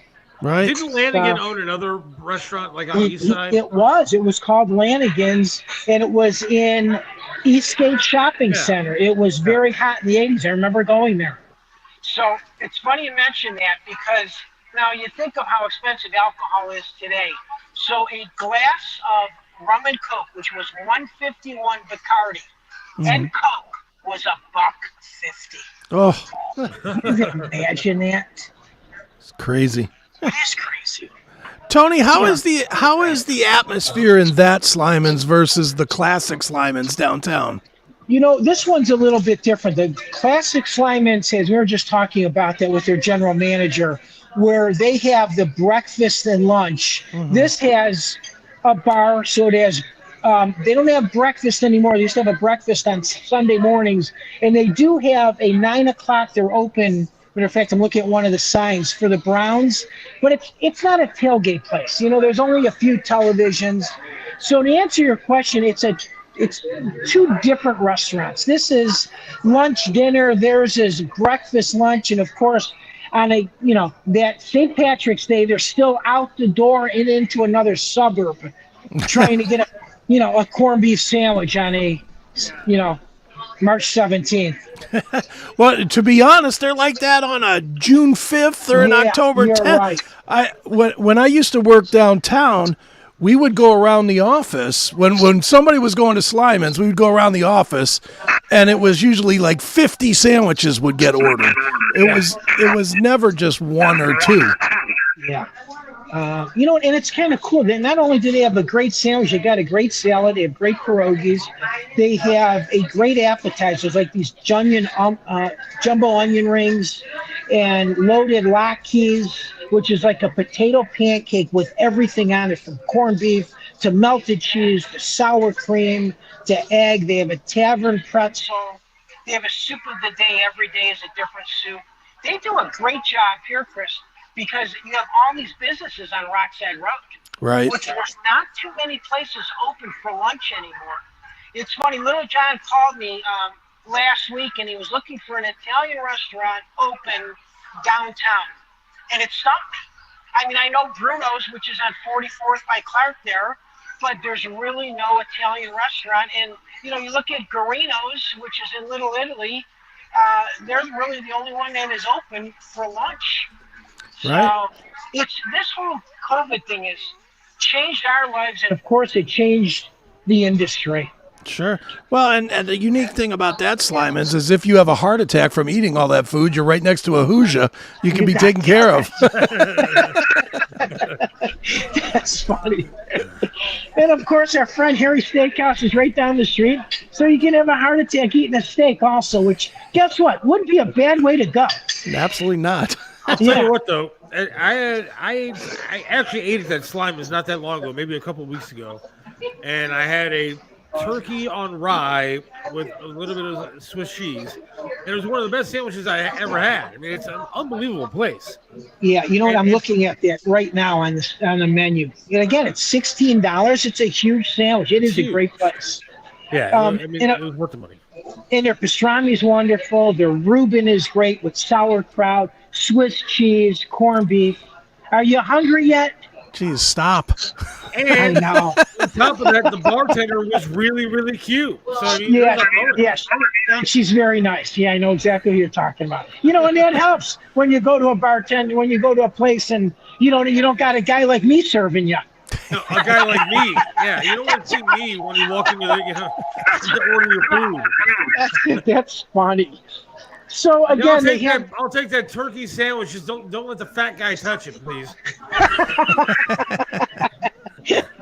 There's a couple bites out of it by the time it comes to the counter. So on Sunday mornings, though, they still have the bottomless mimosas, which are always cool no matter where you go. And again, their claim to fame is the home of the biggest, best corned beef sandwich. So for $18, this is really a deal because you can't even put your mouth around this sandwich. You're gonna nibble on it like a mouse. I mean, it really is a great sandwich. So, and I said, as I just mentioned, guys, so the 14th of this month was 34 years of marriage. So after 34-year anniversary, and ever since we said I do, there's a lot of I don'ts. Let me just leave you with that. Well, I've been married for almost 20, so I understand, Tony. Yeah, isn't it wonderful? Yeah. Oh, you can't trade them in, and I definitely can't trade mine in because she's worth a lot of money. Sorry, Sam. No, I got a great wife. Yeah, that's what life's about. So, guys, it's always a pleasure to come on every Wednesday and talk about a different restaurant. Absolutely. So, Saturday morning, again, I am going to be live in Mississippi, but you can still tune me in on Flashpoint 1490 WERE. I will be on between 10 o'clock and 11, and I'll be talking about who knows what. Crayfish and crawfish and catfish and every southern meal there is. Nice. How long are you going to be down there? So I'm leaving tomorrow morning and I'm coming back Monday morning. Okay. So 6 o'clock flight and then another 6 o'clock flight coming in. Well, have a safe trip, Tony. I appreciate you guys. Tony Masasha reporting live at Slyman's in Independence for the Seth Williams Show. Guys, back to you in the studio. Thanks, Tony. Thank you. we're gonna have to get some copy and give him a little bit of pub now that his window washing business is picking up again. Yeah, no. Hey, if he wants to come out and clean my gutters, I'll do the ad for him myself. Now that I own something, I guess I'm in charge of that kind of stuff, right? Yeah. Is that something I have to do? I don't know whether my condo association does that or not. Well, I know they take care of the roof and all that kind of stuff. So I'm sure they'll give you a fine if you don't do it. Well, I don't know how to do that. Yeah, I know. Believe me, I don't either. That's why I would hire somebody. The other thing I got to figure out is I need stairs in my garage. So I have these 3 wooden stairs in my garage. Mm-hmm. So we pull in, get out of the car, whatever, and then there's 3 stairs that go into the house from the garage. Right.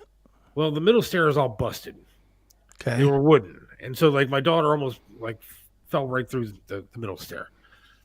And so now they need fixed because I need it fixed before the snow hits because I cannot go up and down the walkway into the front door with ice and snow all over the ground. Mm-hmm. I'm going to need these stairs fixed. I don't know where the hell I can get like 3 stairs because I'm not a handy guy, dude. I'm just not a handyman kind of person.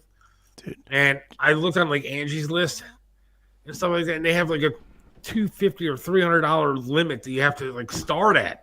Right. To get something like that done. I'm certainly I can't afford that kind of junk. Dude, put an ad on Facebook. Just put an app out there. Say, hey, do we got a handyman out here that could build me a step? Yeah, but I also want somebody reliable, not somebody that's going to come over like have sex with the wife and all that kind of stuff. I want somebody that or try to steal anything. Hey, as long as the step is fixed, what do you care? Or murder me? Or, I guess. Yeah, right. As long as the stair gets fixed, I can walk in. I guess that's good. But see, I need to figure. They've been broken for like 6 months now, and I need to get this damn thing fixed because it's getting cold all of a sudden. And if I have to walk up the stairs and stuff from the driveway into the house, I'm gonna die. Right. Well, I don't know any handymen but I can put it out on Facebook. I probably do, and I just don't know that I do. Do you do stuff like that? Have you ever done? Are you a handy person around the house, or you just hire somebody to come? I hire somebody to do. Dude, I don't do anything. I don't shovel snow. I don't cut grass. I don't do nothing. Like I'm lucky I can pump gas, much less, fix these damn stairs. I pump gas only because we don't have anywhere with an attendant that'll come and do it. If there was anywhere that pumped gas that was near me, I would go there. I wouldn't even care what the gas, because then again, I get gas about once every 3 months. So, it's not like it's like a big expense. I would definitely pay someone to do it versus me getting out and doing I thought about you the other day because I went to Costco to get some stuff, and then because we have a membership there. Sure. And so they have their own gas station there. Now the gas was ridiculously good price. I think I paid like $2.98 or something like that for gas. Okay. And which is great, but there's a half-hour line I had to sit in to wait to get gas. Mm-hmm.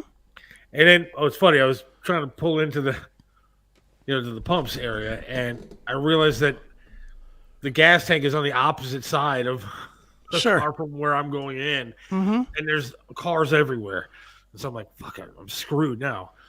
But luckily they have a sign that says long hoses. So I told my wife, we're going to have to get out and use that long hose. And she's like, I'm not really used to that. Like, all right, shut the hell up and get out and pump gas. Nice. And then she's pumping gas, and I was like, how's that long hose fitting for you? And people are looking around. Like, oh, it fits great. It's fantastic. I was like, all right, good. That's funny. But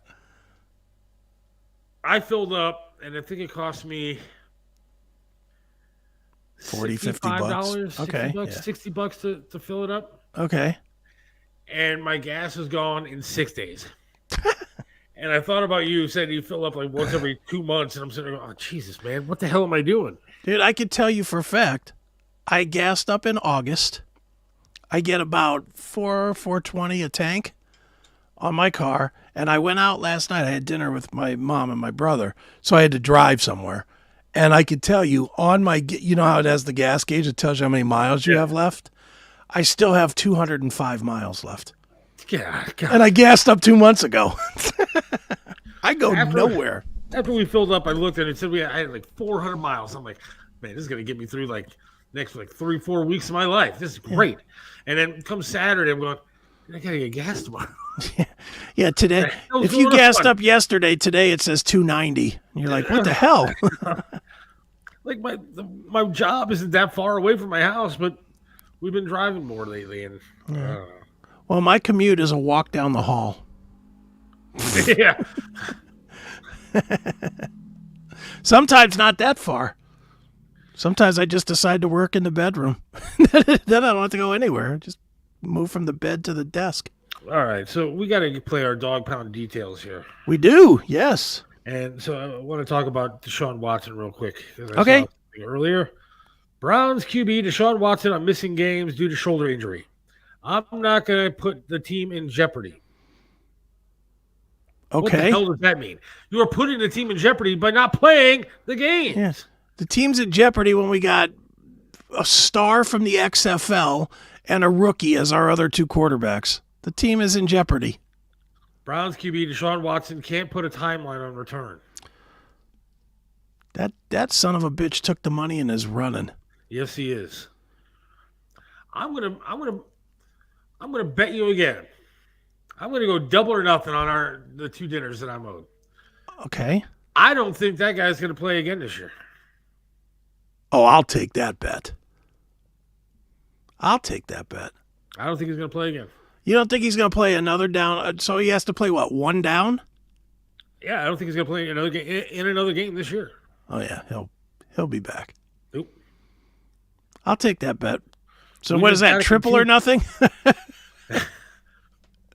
Well, yeah. I mean, if I win, you owe me another one. So that'd be 3. And then if you win, nothing. All right, I'm taking that bet. We just got to continue to take it day to day, said Watson, who added that an MRI revealed a micro tear in his rotator cuff muscle. I'm not going to put the team in jeopardy if I can't do certain things. That's going to allow us to be handicapped in certain situations. That's the reason why I haven't been able to step on the field. Look, you're putting the team in jeopardy of losing every freaking game because you're not on the field. You're a dick. You're an ass. You took the money. You're still going to massage parlors. I guarantee you that. And he's not performing. He's not going to play again. Yeah, probably not. But I'm staying with he'll be back. I'm sticking to that bet. If I was I'm feeling a little frisky on this. I wanted to say I don't think he'll ever play for the Browns again. Oh, come on. I'm not sure they're going to waste that kind of money. They're not going to cut and just pay out. Why not? He sucks. They're not going to do it. He's terrible. It doesn't matter. When you've put that kind of money in, you're going to try everything you can to squeeze that money out. I'm just going to say what I think. I think he's a pussy. I don't think he wants to play. I think he knows that he sucks. And that he's saying, oh, there's a micro tear in my muscle, blah, blah, blah, blah, blah. No, I guarantee you, no. He is scared to go out there and play because he knows that he sucks ass now. And he's not performing well, and he's just going to sit out. He's going to say he's hurt the rest of the year. I hope you're wrong. I wish I could definitively argue that you're wrong, but I can't. But I will continue to hope that you're wrong. Jesus, Rick. Come on, man. Why did I even put that up there? Poor Melissa's just trying to sell things at auction. YellowBrickRoadAuctions.com. Yeah. You want to help out, Rick? Go to YellowBrickRoadAuctions.com and buy something. Yeah. Say you heard it here on the Seth Williams Show. That's right. But Seth, we've done pretty good without Watson. We should have lost the game on Sunday. Yeah. If it wasn't for a stupid field goal with that guy missing that. Yeah, I mean, that was a loss. It's funny, my friend Johnny lives in New York, and he was watching the end of the game. And the field, the Browns went up 17-16. And he texted me. He's like, Browns got it in the bag. I was like, who are you kidding? And he's like, no, this game's over. I was like, dude, I live in Cleveland. There is no accepting that this game is over. There's a minute and a half on the clock. No. This game is not over, and it wasn't. Now, they do have a decent defense. I will give them that. They have a decent defense. I would say it's better than decent. But one injury to that defense, and you're looking at season lost. Yeah, that is true. You have no running back. You have no quarterback. And you have a defense that is an injury or two away from not being as good as they are. All right. I'm not going to be Nancy negative like you. Come on. We're 3-3. We're in the hunt. Have I ever been negative about anything on this show? You never. No. My life is nothing but positivity. That's right. Ask the people I work with. I am the most positive person ever. Yeah. Mary Ann from the Bob Fran Show is listening right now, and I'm telling you, she thinks I'm the most positive person. I told her, don't watch this stupid show. That's positive. Every opinion of me that you had. That's a positive move. Just don't watch. Well, because I don't want her to know that I'm a foul-mouthed, negative person about stuff. Yeah, just let them know. Fuck it. We're both dicks. There it is. I'll say it. We're both dicks. All right, so they play who? The Colts. Colts, and they lost their quarterback for the season. In Indianapolis. I don't think that really matters because Colts aren't very good either. Colts are losing that game. Backup quarterback to backup quarterback. I'll take our chances. Who's their backup? Gardner Minshew. Okay, he's better than what we have. He's not any better than PJ Walker, and certainly their defense isn't as good as ours. Hunt is getting back to form. Yeah, he looked okay. Don't forget Jambalaya. Who's that? Mm-hmm. Jam Ballet. I have no idea what I don't know who that is. Hell, Brissett played as good as Watson. Yes, indeed. Agree with that. They should have kept Brissett. That I thought when they let him go, they should have kept Brissett because Brissett was a quality fill-in guy. We'd be in much better shape if Brissett was still here.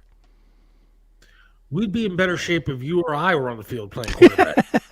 I don't know about all that. Look, I haven't been to a massage parlor in a lot of years, but I guarantee I'm more relaxed than Deshaun Watson is now. I can feel better than that guy. Wouldn't mind taking some of that money. Yeah. I wouldn't mind taking just one game check.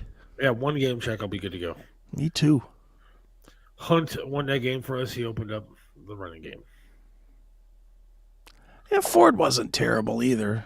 Really, he was okay. He had a couple of big gains. Like, I haven't watched a down yet of football this year. You haven't? No. Why? I've heard some on the radio, but for the most part, I'm taking my Sundays and trying to have family time because otherwise I'm working 6 days a week. Yeah, that's true. And so I'm trying to enjoy being out with the fam. That's cool. That's probably better. All right, negative Nancy, we got to play our dog pound details. Yeah, let's do it. Is he happy? Is he happy today? Did you watch I did not watch it. I don't know. I literally put it up like an hour before the show. John Drake Daddy? Yeah, Drake Daddy. Bloom Drake? Actually, I'm friends with him now on Facebook. He sent me a friend request. Oh, there you go. So now we're like buddies. Now you're pals. I like him, though. He's a nice guy. John's good. He's all right. He's a good dude. He's your friend, right? Yeah. Close friend? Yeah, probably one like him and his wife are like 1A, 1B for me. That's awesome. So. All right, negative Nancy dog pound details. We'll be back in a couple minutes. Hang on. All right. John Drake here on the Seth Williams Show with the dog pound details. And just going to say, I am not too proud to not eat crow when it's deserved or to completely admit that I was wrong. But, yeah, I was very wrong last week. I thought the Browns had zero chance of winning this game. No Deshaun Watson, no Nick Chubb. You had Joel Bitonio go out. You had Jack Conklin out, obviously. The Niners were a juggernaut. And yet the Browns pulled out the victory. This was the exact type of victory I thought they could not get under Kevin Stefanski. And the team should be incredibly proud of this victory. It's, for me, definitely the signature win of the Kevin Stefanski era here in Cleveland. Some people would say that the Pittsburgh game prior to beating them in the playoffs, the Pittsburgh game to make the playoffs, was his signature win. I think this one had a different feel, and our backs were definitely much more up against the wall in this one. I get with that game, you were trying to make the playoffs, and so there was a lot more at stake potentially. But this one was just one of those games that under Kevin Stefanski, the Browns never even sniffed a chance at winning, and they just showed up and showed out. PJ Walker wasn't great, but he put 19 points on the board. The run game, they put up almost 160 yards rushing, if not a little bit more. I don't have the stats in front of me, against a very, very, very stout 49ers defense.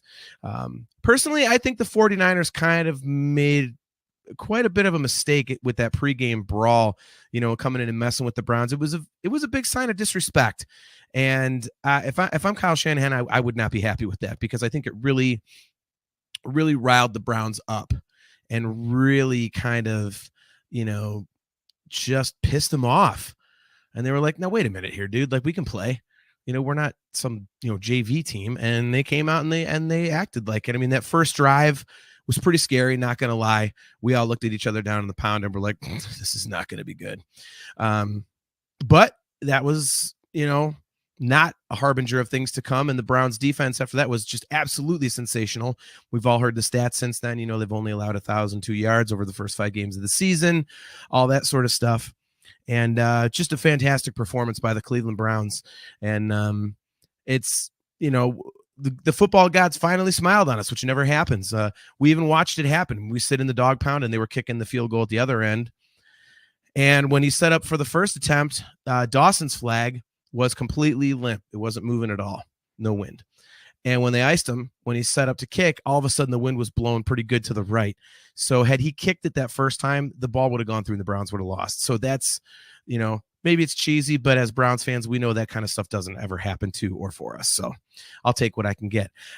This week coming up, we've obviously got the Indianapolis Colts, who are without their starting quarterback, Anthony Richardson, probably for the season, out with a shoulder injury. They do have Jonathan Taylor back. Obviously, he signed that massive extension a couple of weeks ago. Zach Moss has been doing a great job alongside him, also as his replacement while he was on the PUP list. But, Indianapolis is not one of those teams that generally would scare you. So this is a perfect opportunity for Kevin Stefanski to take that next step. The first step is to get that emotional win, get that victory that always seems to elude us, and now start stacking wins, build off of this. Don't have this amazing win against San Francisco and come out and just completely crap the bed against an inferior Indianapolis team. So, this is definitely a winnable game. I think with the Browns defense, the way they're playing, if you look at the schedule from here on out, there isn't a game on the schedule that you would look at and say, well, this is completely out of reach. We can't win this. So it's time to take that next step. You got that signature big, win that you've always been looking for. And now it's time to start stacking those wins. It's time to really build that resume. You've got, a couple games coming up before your next, run in with the Ravens. So another division game coming up here in three games. So let's start stacking some wins together. It would be great to, knock off the Colts and then the Seahawks and then, the Cardinals and go into the next game with Baltimore at what would it be 6-2 and really start building a resume to make a strong playoff push the second half of the season. So it all starts this week in Indianapolis, and I think the Browns can do it with or without Deshaun Watson. Personally, I would sit him one more game, just give him that extra little bit of rest, because that the Seahawks are going to, they got a pretty damn good defense and they're going to hit him and knock him around. So I'd give him one more week's rest, but he's day to day, as we all know. So, man, what a win. Go Browns. That was awesome to be there for. It was awesome to be a part of it. And as always, guys, man, oh man, go Browns. Hoo, hoo. Yeah, the Browns will lose on Sunday, and Deshaun Watson will not play for the Browns ever again. So there you have it. There's my dog pound details. There you go. That's your dog pound details. That's my dog pound details. That's your dog pound depression. Jesus Christ, dude. Welcome. It's Cleveland, and that's the true. Browns. Well, dude, let me pivot off of Cleveland for a minute to another football story. Have you heard? You're obviously aware of like the NFL draft and shit like that, right? Yes. Have you heard this story about this USC quarterback, Caleb Williams? I have not. What did he do? He is making it known that he wants partial ownership of whatever team drafts him. Or he won't sign ownership. Who the hell does this guy think he is? I don't care how That good. can't be a real story. Sportskeeda is a real publication. He's making it known that he wants a piece of the pie. What the hell? Dude, this guy clearly doesn't realize how many guys have been drafted number 1 and washed out. What sports team would give this guy a piece of the team? And who's going to look? These guys all these owners are already mad about Deshaun Watson just getting guaranteed money. Which one of these owners is going to give a piece of the team to a incoming rookie that's never played it down? Yeah, Barstool Sports reports Caleb Williams reportedly wants partial ownership of whatever team drafts him. SB Nation is saying no, Caleb Williams will never get an NFL ownership stake in the draft. Absolutely not. There's zero chance of that ever happening. Zero chance. But who's his agent? I don't know. I mean, he's not a bad quarterback, but I don't think he's. Look, you got to prove yourself a little bit. If Tom Brady didn't get ownership stake, no. Or like when Tom Brady went to Tampa Bay, he probably legitimately could have said, "I want 2% ownership of the team." Yes. And they might have given it to him. Might. Caleb Williams, that's never played it down in the NFL. This guy might be the next Jamarcus Russell. Yeah. Aaron Rodgers tried that with the Jets. They said, go pound salt. Yeah, it's not. And that's Aaron Rodgers, for God's sakes. Dude, speaking of him, what do you think about him already being out there without crutches after tearing an Achilles? Yeah, he's Superman. And he's even more funny that he went on ESPN and then smashed Fauci. That's pretty funny. Yeah, and calling Travis Kelce Mr. Pfizer. Yeah, but then he smashed Fauci. What did he say about Fauci? I didn't hear that. Oh, he said that there was some question about the science. Let me see if I can't find it real quick. It was something about, he was on McAfee's show, and it was something about trusting the science, and he goes, well, if I got to trust, if Fauci's the science, I sure as hell ain't trusting that. Now, I read that McAfee's paying some of these people. Is that true? Yes. But Well, so who what? cares? No, I don't understand what the story is there. I mean, Yeah. I'm happy to pay guests to come on here if they would come on here. I Of have no money. course. That's the problem. So, I mean, Yeah. what am I going to give them? I'm going to give them a Diet Coke and some cheese puffs that I have. Right. Otherwise, what are you going to get? Well, McAfee answered that. I watched it. He said, look, part of the reason I've been successful has been some of these guys coming on and being themselves, like Aaron Rodgers. He said, I signed a huge deal. The company's now worth $500 million. I'm paying this guy as like a thank you for being part of the success. And he's not wrong. He's not wrong for doing that, really. What's wrong with that? I don't see anything wrong. No, it's these fucking woke libtard idiots that just want to make a problem. That's really all it is they just want to make a problem to make a problem. Here it is. Let's see. Oh, come on. All right, here we go. Let me pull this up here. And YouTube banned. Well, whatever. Anti-Fauci. Who cares? It's YouTube. Who gives a shit? Here you go. Yeah, Great question. That coaching life is crazy. That coaching life is But bananas. the schedule. I mean, there's so much guarding your desk. I don't think I can handle that. And it's like that's how it is too. Like you know what I mean? You got to be the head coach. If you're the head coach, though, you control that, Aaron. I don't think so. Because if you lose, as soon as you lose, it's like you got to guard your desk. Well, we got a guy that Aaron does things his own way. You're right. Look at his Achilles, right? That's what you're talking about. This guy does stuff his own way. He actually defies science. This guy right here, right now. That's what they're saying about you. Shannon Sharp said this morning. If like we learned, if science is Dr. Fauci, you damn right I'm defying science. All right. Okay, that's on me. Got him. You let him right into that. That's pretty good. That's pretty good. I like McAfee. I'm sorry. I mean, a lot of people give him shit, but I like that guy. I don't see any problem with him. I don't like that he sold his shit to ESPN. Right. That's kind of going to the enemy, but I don't have any problem with McAfee. He puts on a good show. He's entertaining. Yeah. He's entertaining. I like that they have an uncensored show. I like that they drop F-bombs and stuff. It's like regular talk. It's not the stupid talking head yelling Stephen A. Smith garbage. He's on College Game Day now too, and he adds a little bit something to it that makes me actually want to watch it. He's exciting. I mean, it's not shocking that he was able to step right into WWE and be big. He became a big talent on WWE doing commentary. And it was because he's a larger than life personality. And then he took it to the ring. And then he was actually pretty good in the ring. He had a couple of matches and he was good. It was a couple of weeks ago, I think. He was on College Game Day on ESPN.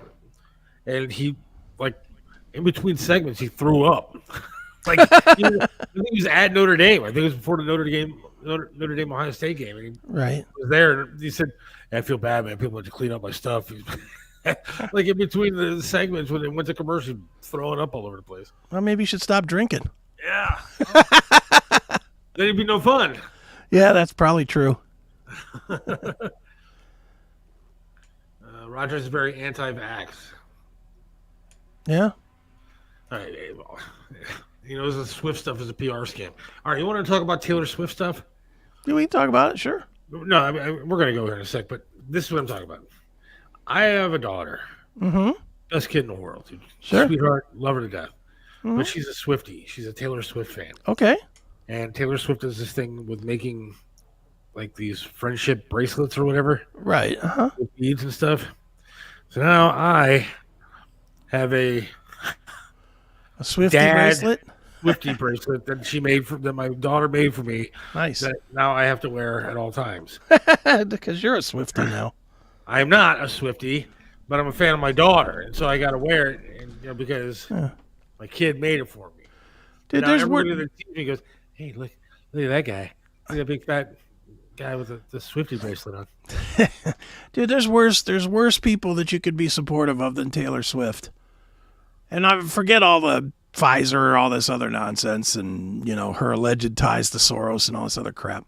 I'm just saying, as pop stars go, I'd much rather be associated as a Taylor Swift fan than a Jay-Z fan or whatever. Yeah, no, you're right. I mean, at least she appears to have some sort of moral sense of whatever. Well, look, she's smart. Yeah, she makes a ton of money. kills- She's smart. She makes a ton of money. Yeah. And, and whatever. She's doing her own thing. What's wrong with that? No, I like it. I mean, I'm not a big fan of the music. Me either. Some of it is catchy, I guess. Yeah, I mean, it's what it is. It's pop music. It's not what we listen to, but... And I'd also nail her, but... Who wouldn't? I had to bring it back around, bring it back to show here. That's right. Yeah, while she's singing those nice moral songs, I drill her. That's right. Put the microphone between those lipsticked lips. Tie her up with my friendship bracelet. Oh, you guys are going too far. I have to turn it off now. Oh, sorry. You saw that comment, didn't you? What? It's that person that said they had to turn us off because we went too far. Yeah. You try to listen to one of your other shows. Yeah, no kidding. This show's over the line.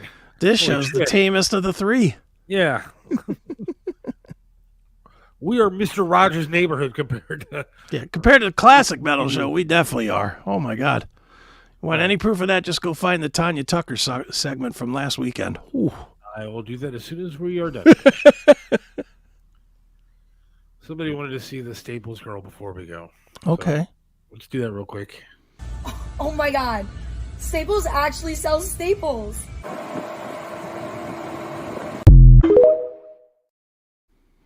So my favorite. Yeah, gotta get that in every week. Or after 4 hours of brunch with the girls.